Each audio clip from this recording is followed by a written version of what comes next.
Thank you, Valerie, for coming in today and taking the time to participate in this individual trustee forum. First question I have for you is, can you share your personal experience with Catholic education and how it shapes your approach as a trustee? Okay. Well, my experience initially was the first 3 years of my education. I went to St. Michael's. I actually grew up on a cattle ranch on 85th Street, just south of where is now St. Joan of Arc. So I ended up going to Springbank for the rest of my education, which is really interesting because in some ways I became the most Catholic of the 3 kids that my parents had. I became a teacher in 1994 with the board, and I have taught at most of the schools that you have in Ward 6. I've also visited some of the schools in Ward 8. I have to say that it's been a wonderful journey. I love teaching. I love being with the students. We've had so many great discussions. I've had some of those students go on to be parents, some of them to be actually colleagues. I remember it being so wonderful when I was at St. Michael's. For 10 years, I went to school with my own children and saw them go from kindergarten to junior high. And I remember being so excited to meet my son's grade 4 teacher.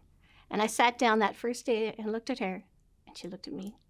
And I realized I taught her in grade 4. And it was just so wonderful. I love the Catholic Board, and I love what we've done. I can give an example of, I think, how we've changed lives. When I was teaching at St. John Fine Arts, we had one boy that was quite troubled. He had lost his brother to suicide, and he was showing signs of self-harm. And he became one of the star actors in our performances and was center stage, and I was able to be there supporting the fine arts team. I was the costume designer, and it was so wonderful to watch this boy go from being so fragile to becoming confident and excited.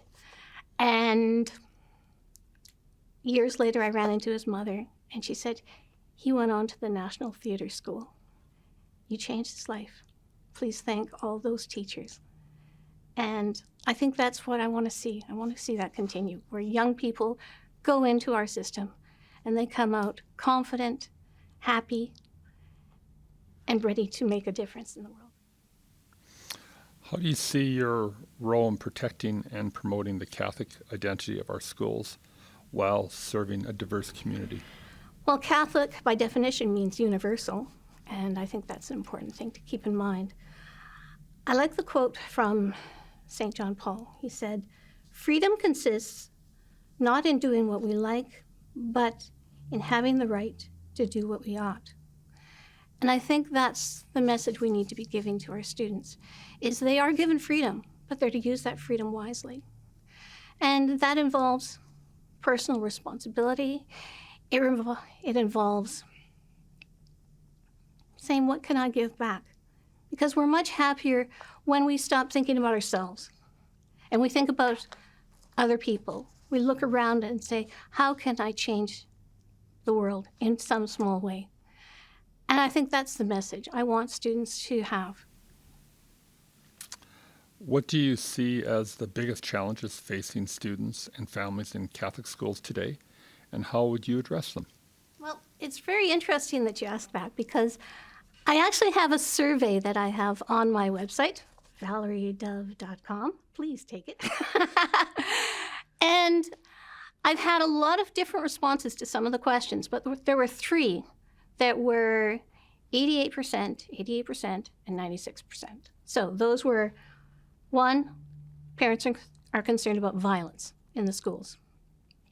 And I understand that. You know, I've taught at high-need schools, and I have actually had students attack me. And if I don't feel safe, how are the kids going to feel safe? I think that's where we have to step back and realize that due to some of the things that happened in the past, some of these students have missed out on vital socialization, and we need to be looking at that. There's a real challenge with emotional regulation for students, helping them to know what is appropriate, what is expected of them.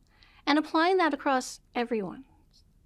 We can't make exceptions. We need to be saying, all right, you're here, we will help you as best we can, but we all need to be safe.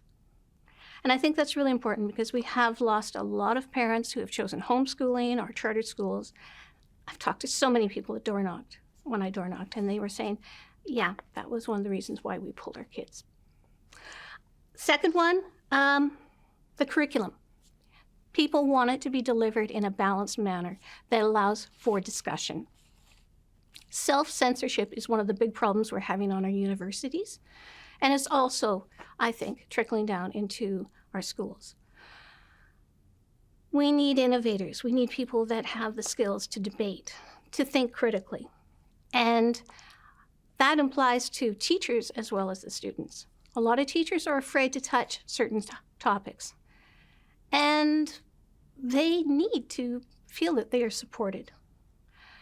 I've talked to so many of them that said, well, I don't want to speak up in the staff room, or I have an idea, but I'm not sure that people will accept it.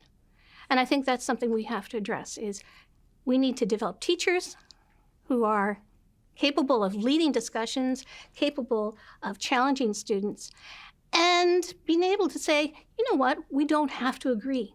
We can agree to disagree. And the third topic that every parent is concerned about, at least 96% of the people that have responded so far, impact of social media. We have so many kids that are spending, on average, 7 hours in front of screens, and that's not including school time.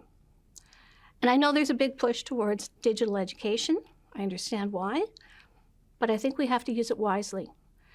AI may take a lot of jobs. We need students that can do the human skills, that can do the skills of innovating, questioning.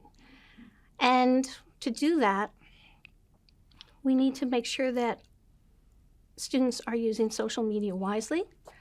I think sometimes parents are scared because they're losing their kids. They have enemies that are coming into their own homes. And how do they control that? How do they protect their kids? I think that's something where there's no easy answers. Sometimes as a mother, I wish I'd just unplugged the router or given my kids flip phones. But that's something we need to talk about because social media is really destructive. It's hurting our kids. What makes a trustee successful, and how would you measure your own success in this role?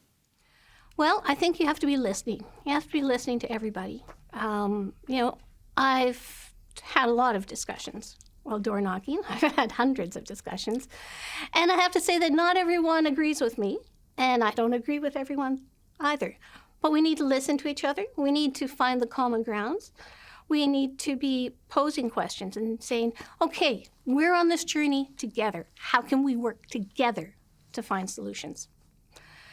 Like I said, I'm a very good communicator. I have worked not only as a teacher, but I have founded a Canada-wide nonprofit organization.